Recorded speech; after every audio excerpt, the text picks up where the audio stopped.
all good things must end, right? All toy lines and all episodes of Game of Thrones. Well, with toy collecting, it's very interesting because this is a hobby that's gone on for tens of thousands of years, although it really took off in the Victorian age when mass production. But with all the changes going on in the toy industry, between licenses switching, prices going up, character selection going down, and I would say character selection being fulfilled, could we be on the brink of the end of toy collecting?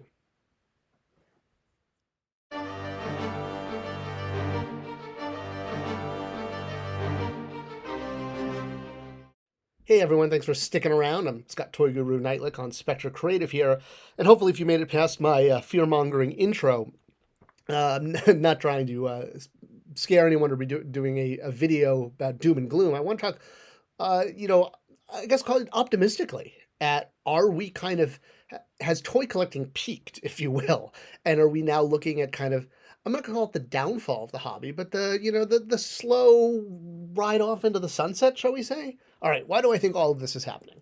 So a couple things to build up from, and I mentioned this on my previous video, that we're seeing some major factors in the toy industry. We're seeing one, prices are getting to the point that they're outside of the casual collector.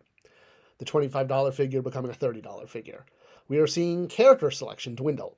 We're going to get back to that in a sec because that put a pin in that.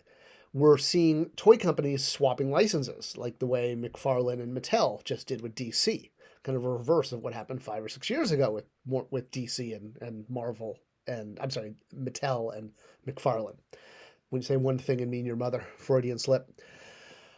All right, so when I talk about character selection going down, though, however, that doesn't necessarily mean it's because they're running out of characters. It's because if you look at like what's happened in the last 30 years, we have gotten so many action figures from so many crazy IPs. I mean, everything from Parks and Rec to, the silent movie, The Cabinet of Dr. Caligari.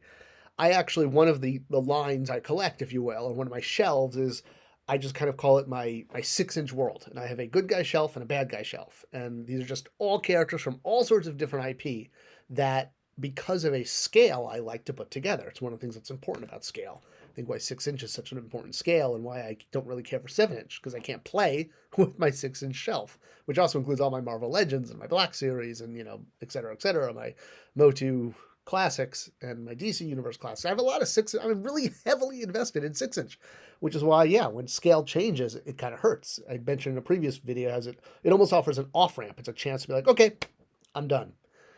All right, so back to character selection and being that it's dwindling and how this isn't a bad thing, because, well, when I started my serious collecting, I would say in like the 2011-ish time, is kind of when I was like, okay, we're really doing this.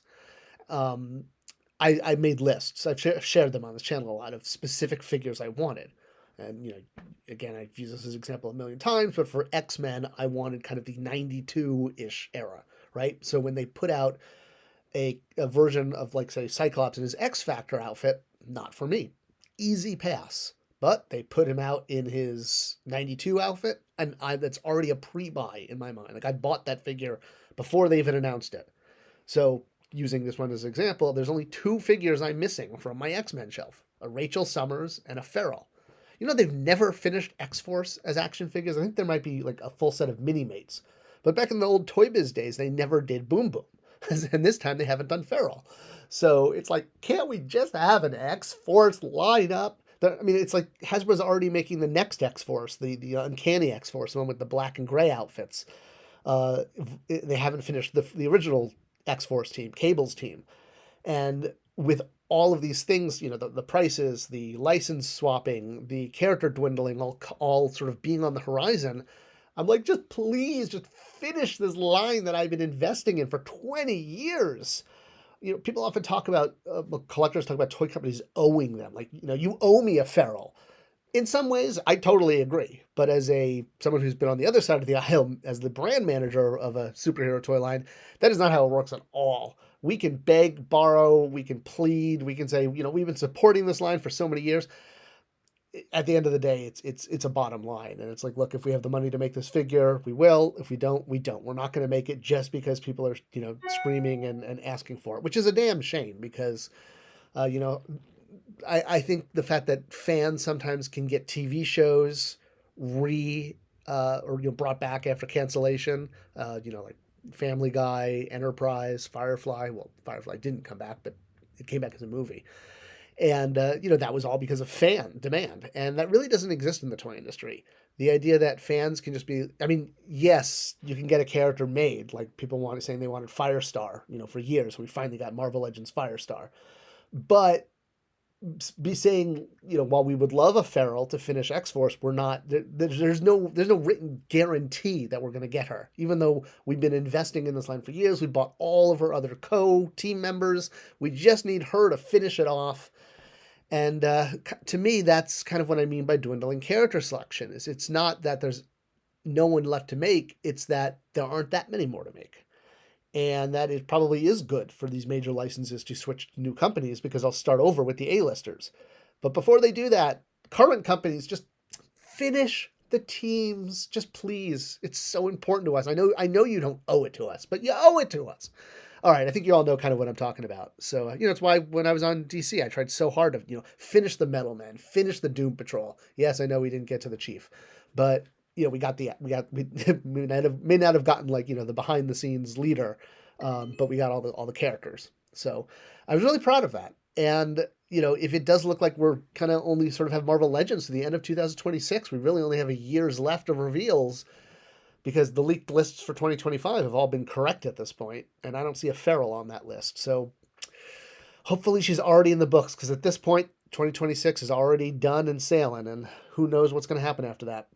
And I never thought we would just get so many characters. I mean, I would have been fine, I think if my list was 50% complete. But to be like 2 characters off of a list that was 100 figures long, that really feels like a miss. So that's why I'm hoping that before what I would call the great change that is probably coming to the toy industry in the next year and a half, I really hope that we can get some teams finished, because it might be our last chance. Really might be our last chance to have toy lines that go this deep. We may never see this again. What do you guys think? I think the deepness is really, and getting them for a reasonable price are things that we're going to look back on and be like, remember when? I don't know. Let me know. What do you think in the comments? Do that. I'll comment back. And thank you as always for watching. Thank you for sharing. It's the best way to support this channel. And I'll see you guys in the next video.